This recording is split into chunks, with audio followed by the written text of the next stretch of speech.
Welcome, everyone. Thanks for joining our facilities funding webinar today.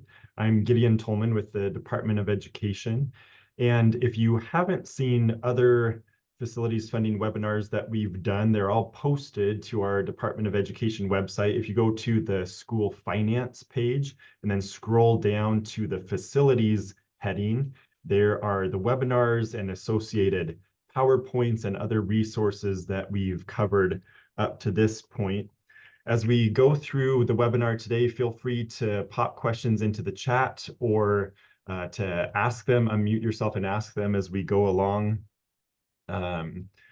Today, we'll walk through the facility condition assessment tool, and we have Travis Cash and Mark Melberger from Jacobs, the company that put the tool together, as well as Spencer Barzy with the Department of Education, who is our facilities funding extraordinaire, and we're grateful for him. Spencer is going to walk us through some important steps that you need to keep in mind at this point in the facilities funding process. And then Mark is going to walk us through the tool. So Spencer, I will turn it to you.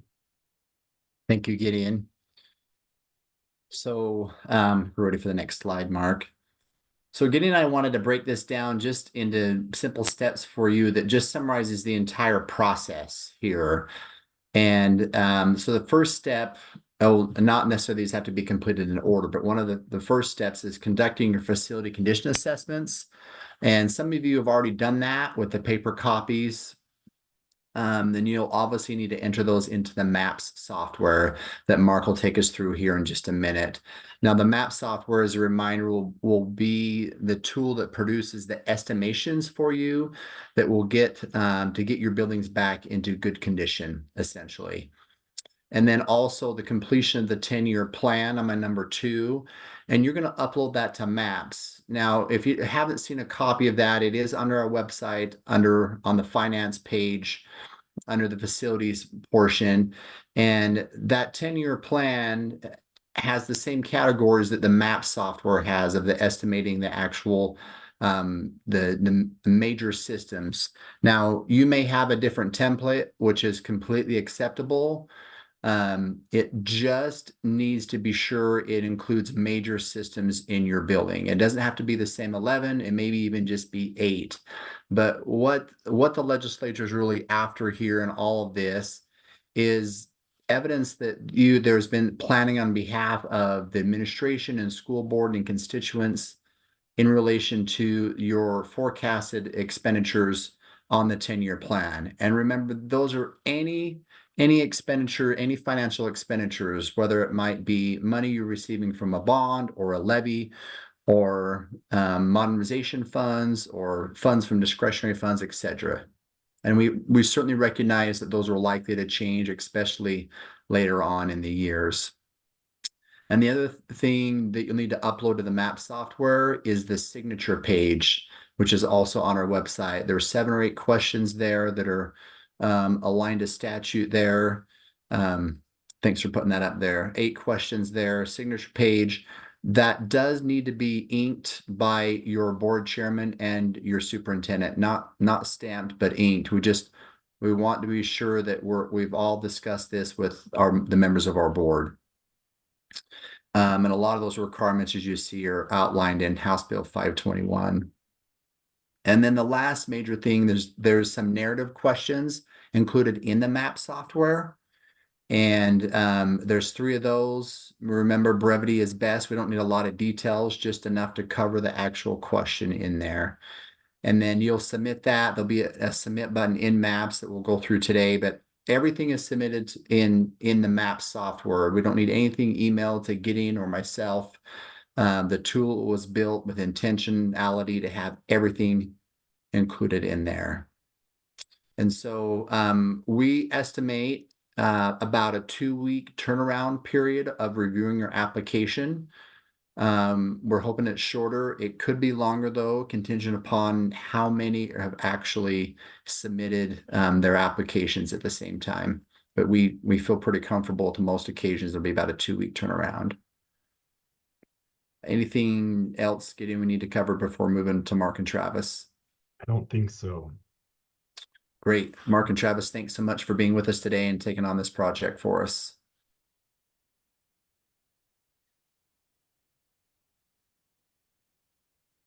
So I wanted to go through kind of textually the steps that you're going to accomplish in the web tool. There's basically 5 major items. The first one is login, which I'll explain that to you a little bit. There'll be more detail in an email that you receive to give you the invite to log into the website.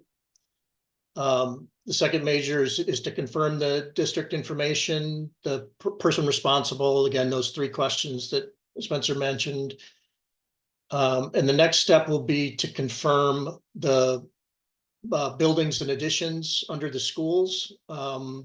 We were provided with a kind of a list we pulled together and clean that up as much as possible, but it may or may not represent your actual facility tree.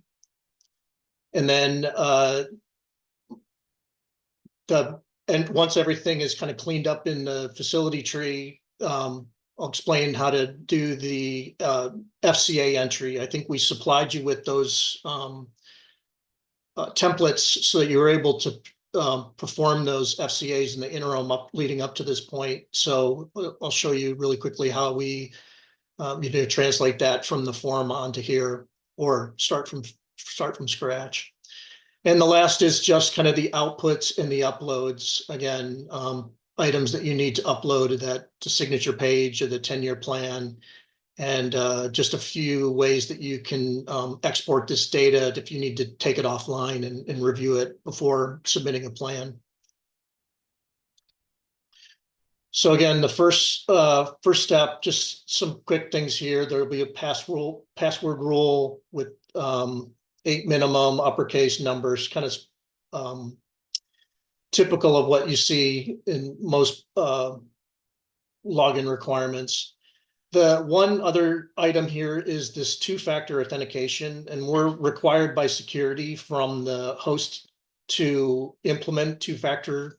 That it means that when you go through the login process, you'll be prompted to download the Microsoft Authenticator app onto your phone so that you can get a code.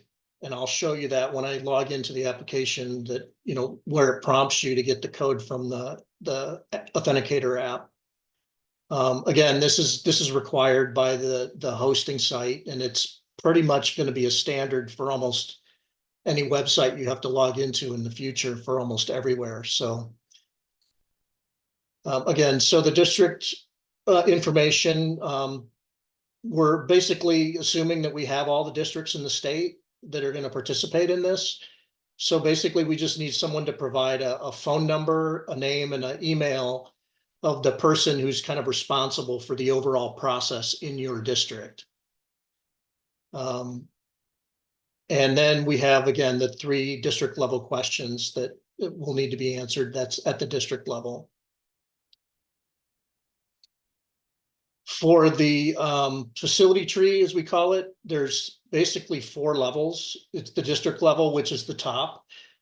This is basically is recognized by the state, and again, not editable. If there's a problem with that, then just let us know and we can update anything.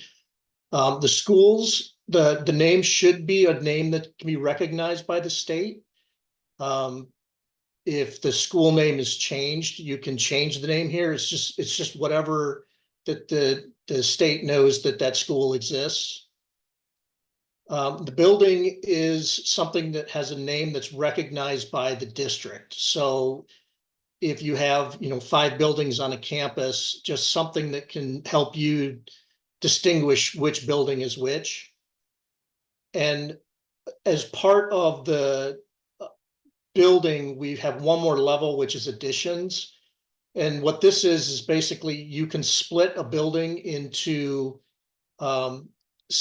different portions. So if a building has 2 significant square footage portions, which have differing ages of systems, or different systems conditions, or if you have an older building that's steam heat and a newer building that's gas forced air, You can split those square footages, and all that information will roll up to basically the building. But what we've done is the FCA for the building is at the addition level. So that allows you to do an FCA per addition. The majority of the district school buildings addition, it'll be just a single record. So if you have a school with a single building and a single addition, you'll just have one of each of these records. So again, just the school, ensure the name is correct, verify the school type. That's important because what we've done is we have 2 areas in the state of Idaho, the northern region, and then the rest of the state. And then the school type determines the cost. It's a hypothetical cost per square foot to replace the building. So, for example, with the elementary school, it might be $400 a square foot. With the high school, it could be $475. And those numbers are higher for, I believe, the northern region. The exception to that rule is the building type here. So when you verify the square footage of, it's basically the sum of all the additions. So just if you're looking for the overall building square footage, it's the sum of the additions. The year built, which is not necessarily important, but that might help you in determining one building from the next. And the building type, as I mentioned, is either permanent or portable. If you select permanent, it's going to default to your school type region matrix to determine what the square footage is.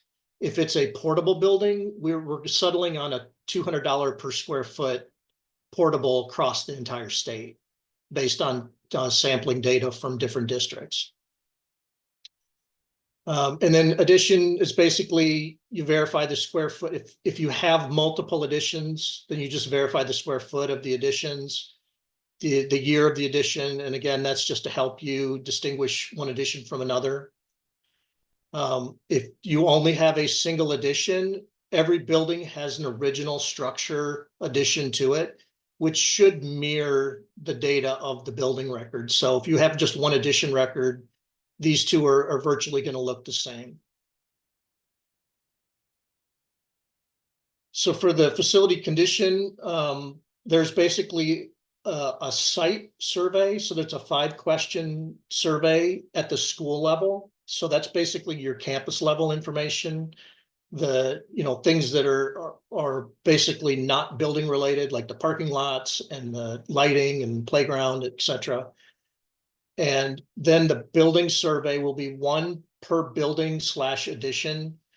I just did that. So it's 1 per building if you have a single addition, but the FCA is at the addition level. So you don't have to fill 1 from the building and 1 for the addition. It's just the addition level that you have to fill out. And then all that rolls up to the building.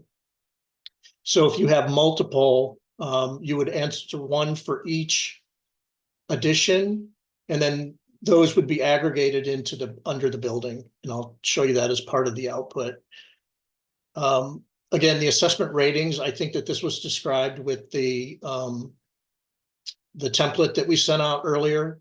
It's just basically, what the there's 5 responses. There's basically NA, which means it doesn't apply. So if you have a 1-story building and don't have elevators, then you don't want to be punished for not having elevators in the building. So this will basically kind of remove the question from the scoring and reevaluate based on the ones that you provided answers for. Again, good, fair, poor, replace. It's basically your judgment if you think that obviously the better that you rate a system, what it does is it pushes it out to a further year range as to when you think that system is going to be replaced. So if you have something that has immediate needs, the poor and replace will move those dollar figures up into the more current planning range. And I'll show you again those planning ranges here in the software in a second. And then the output is basically, we have the replacement schedule, which I just mentioned, that is it's displayed in the software, but it'll allow you to download it into Excel or PDF if you need to share it or manipulate. And then the individual survey responses that you can print the survey out. So if you complete it and you want to go back out and verify, you can have a paper copy of what's on the website. And again, the two major upload items are the 10-year plan documents. And again, that could be the district provided Excel template, and that'll be linked to on the web tool. Or it's a document that you have that basically accomplishes the same thing as Spencer mentioned. And then the second one is the confirmation form. So at this point, I'm going to jump to the web tool here. Mark, there's a question in the Sure. Chat. I think Spencer got it. Jill, thanks for bringing that up. So the question was, if a school has 3 portables, does an additional FCA need to be done separately, or can they be rolled into one? And then Spencer responded that you need an FCA for each portable. But another one came up from Blake. Do we do assessments on student occupied buildings only? Do we include other buildings such as district office, bus barn, etc.? I can start on this one, and Spencer, you can help me if I get it mixed up. So when we asked you all to provide information on your buildings, we only requested your student occupied building information, and that's what has been uploaded into this software. And so you only need, my understanding is you only need to do assessments on the student occupied buildings. The funding you get from the modernization funds could be used on buildings other than student occupied buildings, but this tool, your facility condition assessment tool, and your analysis on your buildings is for student occupied buildings. Perfect. Thank you, Gideon. Okay, I'm going to jump into the tool here. This is the login page. So essentially you'll get an email which will outline the steps to get to this point. One of the things that you'll need to do is verify that, verify the email, verify that it's you, and then make sure you have the Authenticator app to produce the code. So at this point, I have my username and password, and here is my requiring the verifier code. So I need to go to my app here and get the code.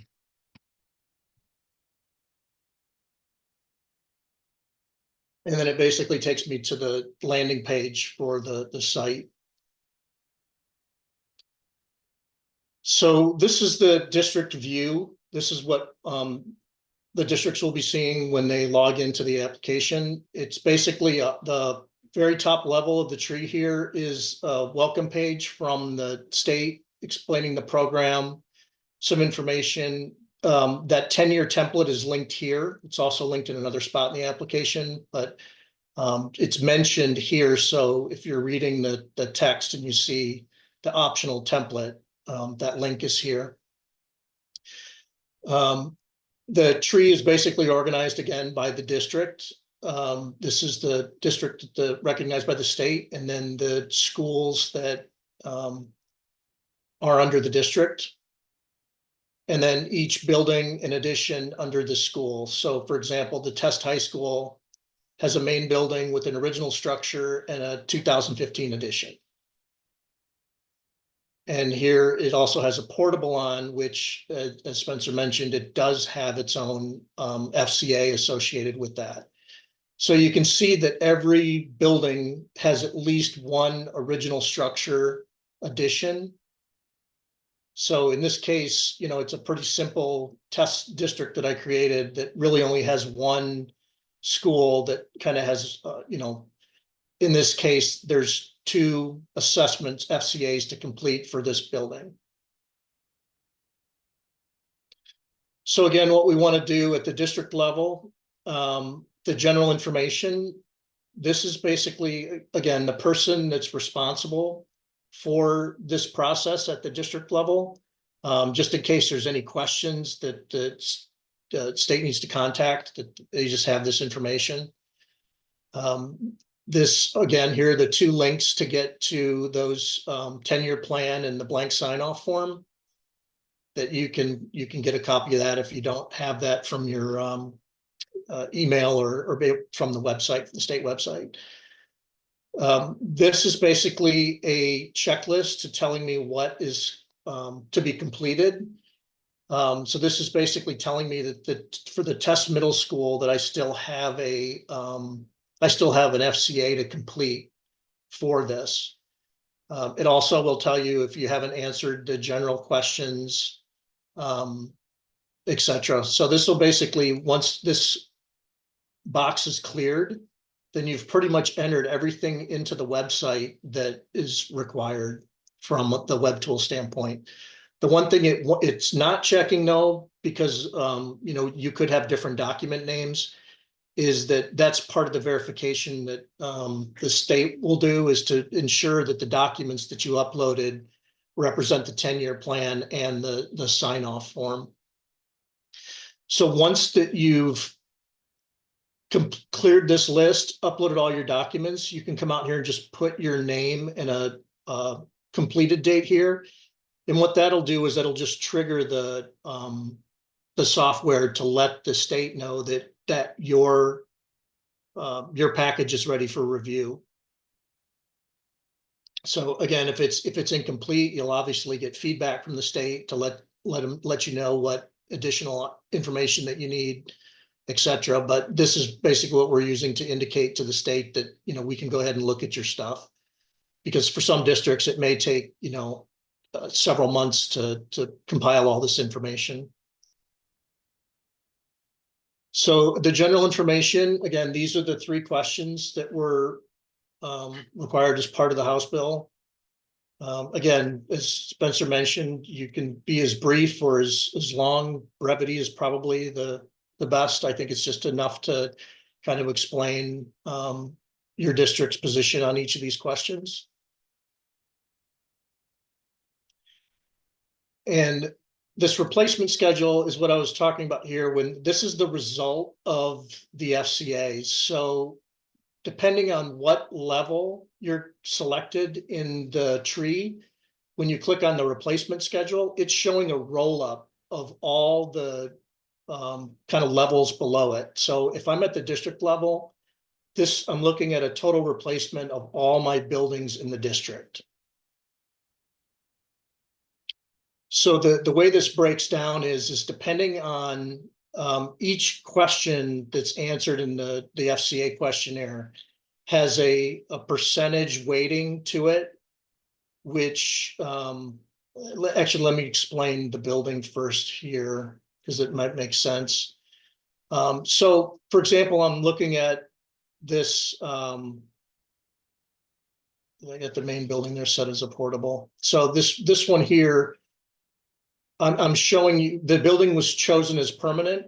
So what we did is looked at where this district is located and the school type that was determined for this building. In this case, it's a high school in the general Idaho region. So it's a $475 hypothetical square footage replacement of the 175,000. So if I was to go look at the projected replacement here, that's essentially this number down here in the far right-hand corner, is if you take the square footage times the replacement cost. So what the questions do is each question has a percentage breakdown of a dollar value.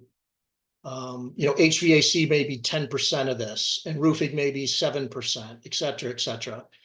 So we try to figure out the breakdown of how we can get to these systems, the dollar values for these systems. And the good, fair, poor is determining based on the expected life of the system. If something is rated as poor, it's obviously you're saying you want it replaced today, so it'll fall into 0. We've done these ranges here because this questionnaire, even though there's 37 questions, that's a very, very high level view of an FCA. Typically with a full FCA, you would do a component level where each, if you have 20 air handling units, you would have 20 responses for each of those. So because of there's only 37 questions, and a lot of these systems are 15 to 25 years, you would get a lot of spikes. So you may not see anything at all for years 2, 3, and 4 because everything is year 0 and 1. So we just try to group it into these ranges here. So the first two are basically your kind of 10-year look. The 0 to 5 are, pretty much going to represent the items you've put down as poor or replace.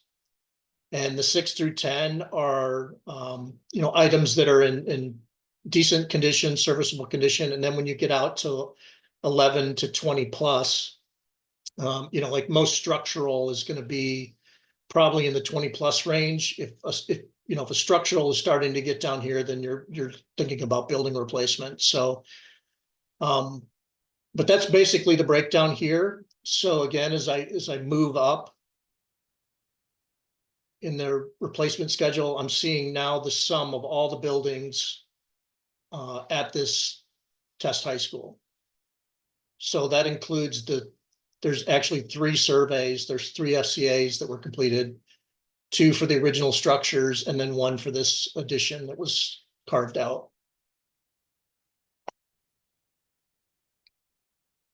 So again, confirming the data, basically you click the update info. In the case of the buildings, you won't change the area and the year opened at the building level. These are basically looking at the earliest addition and the sum of all the additions. When you go to enter a new building, so if I'm here for each level, the last tab shows the list of the items that are immediately below that level. So here's what you can quickly jump to the edit form here, or you can click on the tab, click the update form here. It takes you basically to the same place. But if I have a new school that I want to bring online, this is where I would add that. And it'll bring up an add form here. I got some speed issues with my computer. I apologize. So basically it'll bring up a blank form here where you can enter the information about this. And again, the address is more of to let the state know so that they can help identify the building.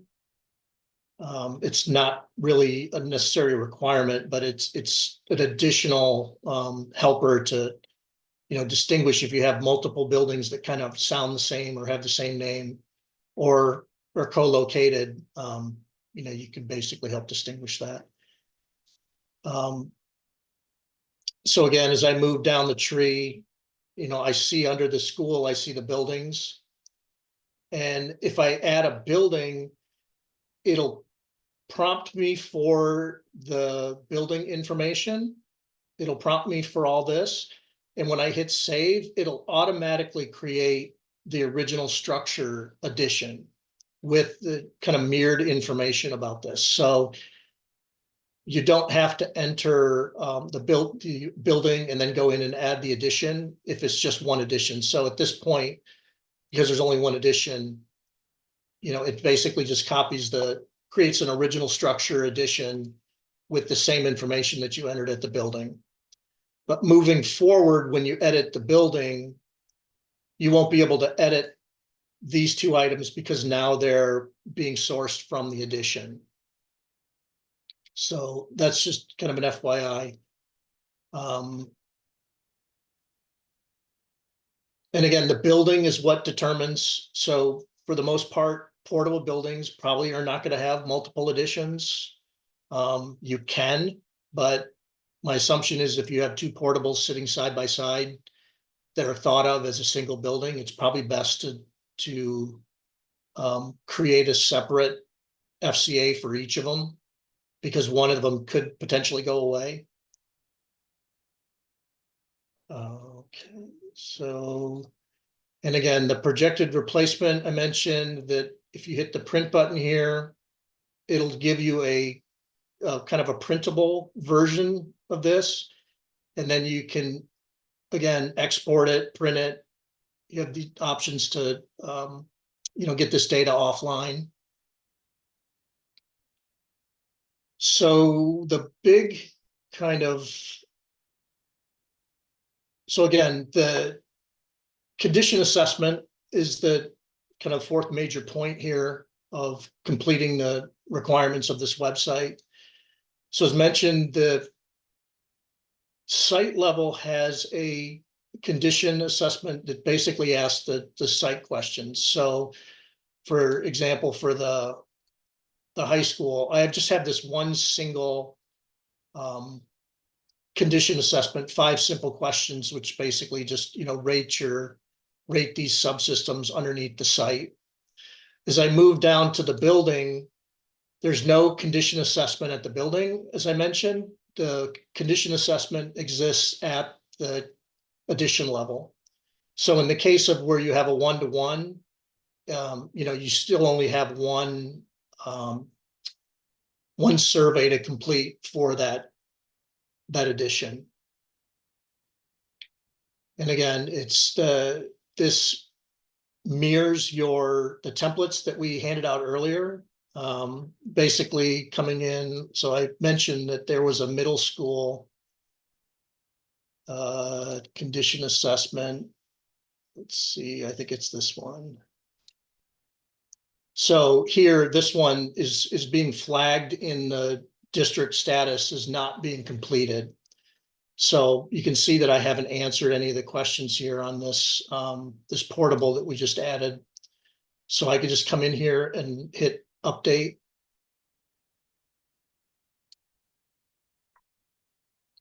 And this basically you can use if you've already filled out one of the forms, you basically just come in and just, click through the responses that were on your forms. So at any point, if I don't, if I get about halfway through and I want to stop, I can just hit update. It'll record your responses, but if I go look at the projected replacement, it's not complete because I haven't provided a lot of information for the other systems yet. So as you can see, as we start answering those questions, it's starting to, distribute the dollars based on how you responded to the question. And again, this was a $200 a square foot addition, portable classroom, I think a 3,000 square foot classroom building. So that corner number here is your total replacement of the building.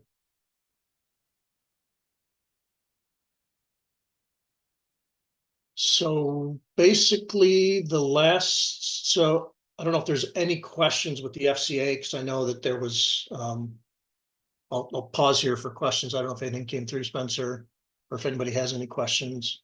Yeah, let me read a few that came in, Mark. One, is there any way to get the app other than on a phone, like on an iPad or a computer?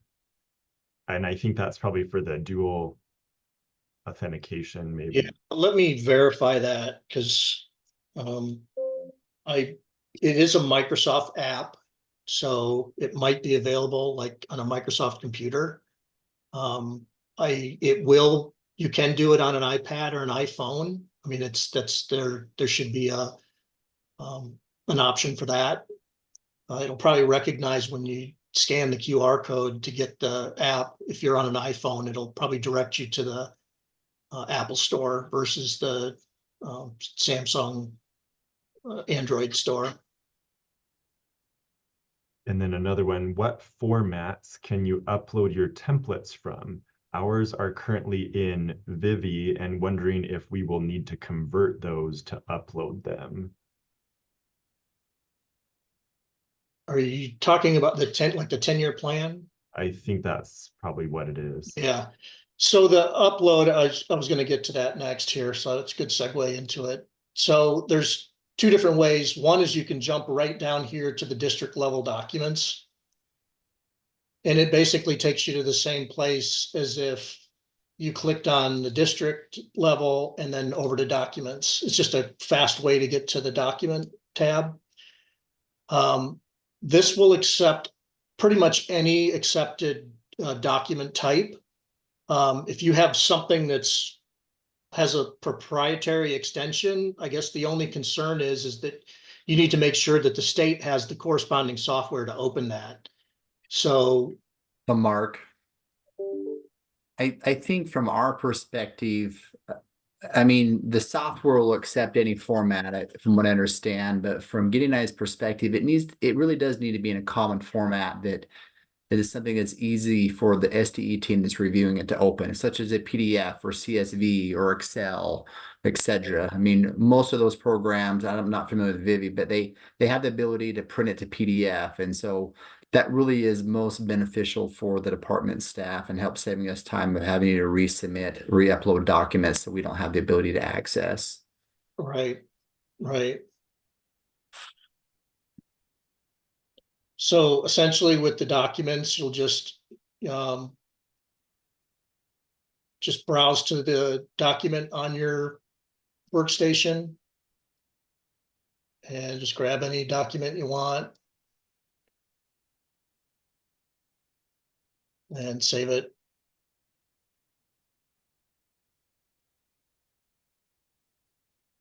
And I might have uploaded that one already. I think I did, yeah. So the documents are all listed here. And this will be where the state can come in and retrieve these documents.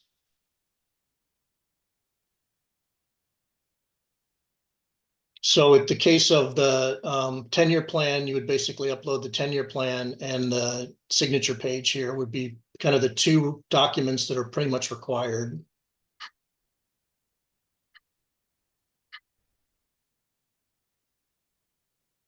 So that's a pretty simple task. I don't know if there's any more questions about that. I might just summarize for everybody's benefit. Travis and Spencer have been answering questions in the chat, but maybe I'll just hit a few in case folks online haven't seen them.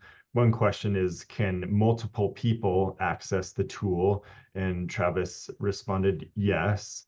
And then there were some questions about tracking expenditures, and those categories were emailed out to everybody on Friday. There are categories for the lump sum distribution, and then the same categories for an annual distribution plus a few more. And then let's see. I think that might cover all the questions that we've got in here. There was one question about, what if we submit information and then things change? Submit whatever you have right now and what you think is coming, and so just submit based on the best information you have right now. And then the last question that came through, Mark, is when will we have access to the tool? So we're still working through some security issues. The two-factor security is obviously a little bit more complicated to implement. So we want to make sure that we don't release 150 users and have 150 problems. So we want to make sure that that is tight and working on the production website before we release the world to it. So we're pushing for by the end of today, but we might go into tomorrow. We had a late night last night working on some issues, and hopefully we've got the bulk of them resolved, but we want to make sure that this process is flawless, so.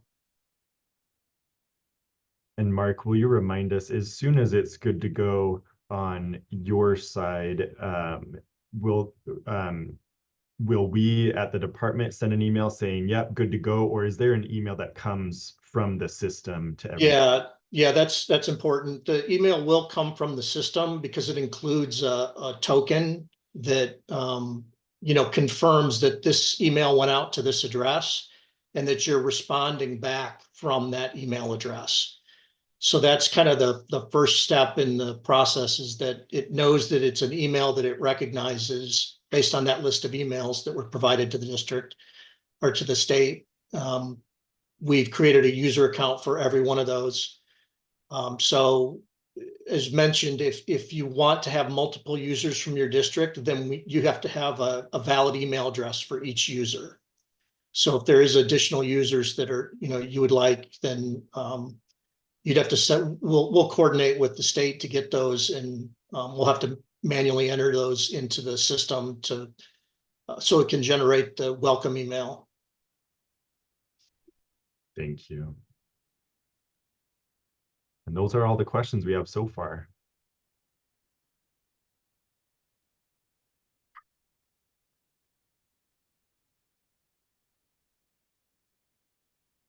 And did you cover everything you were hoping to walk through, Mark? Yeah, I believe so. Again, once you kind of have everything done, now that I've answered that questionnaire, you can see that all my items are completed here. So this is basically all the items that the website is expecting. It may not necessarily, if you don't have your documents uploaded, that won't reflect it. We can tell you how many documents you have uploaded here. But the content of the documents is really kind of hard to check because of the different formats that they could come in and under. So we just have to assume that when you've supplied your username or the user and date here, and just indicated to the state that you've completed everything on the site and that the documents that are required have been uploaded. And I think that kind of plays into, if things do change afterwards, we're not taking anything away from here. That would be, conversation with the state to say that, there's additional things that we need to upload. This is just a trigger for the state to know that it's time to review your information.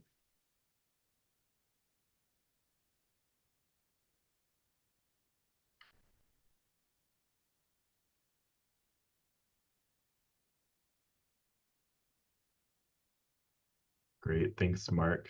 We had a couple other questions come in. One, if our business manager has to track expenditures, should they have a login, or will they track separate from this site?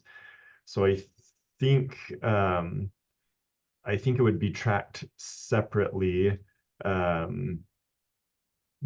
maybe I'll see if anybody else has other thoughts on that. And then another question. We use data from our current 10-year BCEF forms and place that data into the FCA forms. And I think the answer is yes to that. If you've already done some facilities condition assessments, you can take that information and then just put it into this this software so that we've all got the consistent information across the state. So getting on the other question about the business manager having access to track expenditures, they could if they needed to, but the software won't be recording any expenditures. It's really just for submittal and approval of your plans and all of the other necessary information. If you look at the email that Gideon sent out on Friday, it lists all the categories for lump sum and then annual distribution to which the department is obligated to ask how you spent it. So your business manager will need to create codes that track that expenditure. When they pay a bill, they're going to put in a code that correlates with that. So this late fall and early next fall, when the department asks for an accounting of the expenditure of funds, you're just run a report and be able to enter that data. It really will be very simple on your end if you're coding expenditures in those like 15 categories that Gideon sent to you on Friday. Thank you, Spencer. And Mark, one other question. Can you cover how multiple logins are created?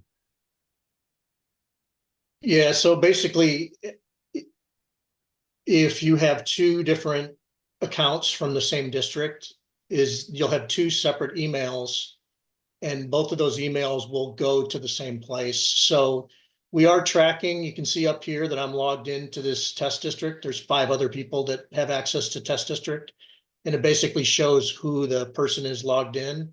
So as you're entering data and doing updates, it's logging this person as the person that's pushing the button. But essentially if you have 20 users, then all 20 of them are going to see exactly the same thing. So if you're refreshing your screen, you're going to see the other updates from the other users.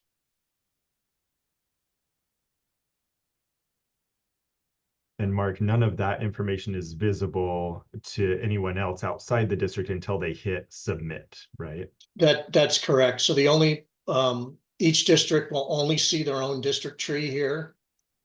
And I don't think there's any other than the state level, which can see everything.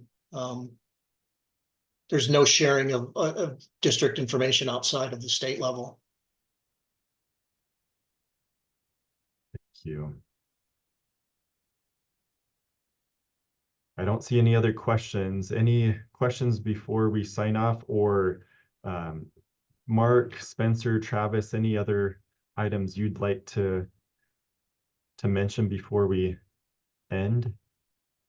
I just wanted to make sure we answered David's question. I think, Mark, you answered kind of how it looks to have multiple accounts, but David, in order to get multiple accounts created, you would just need to send a request to Spencer and Gideon. And then Mark and his team would create those accounts on the back end, which would initiate an email to the new account holders.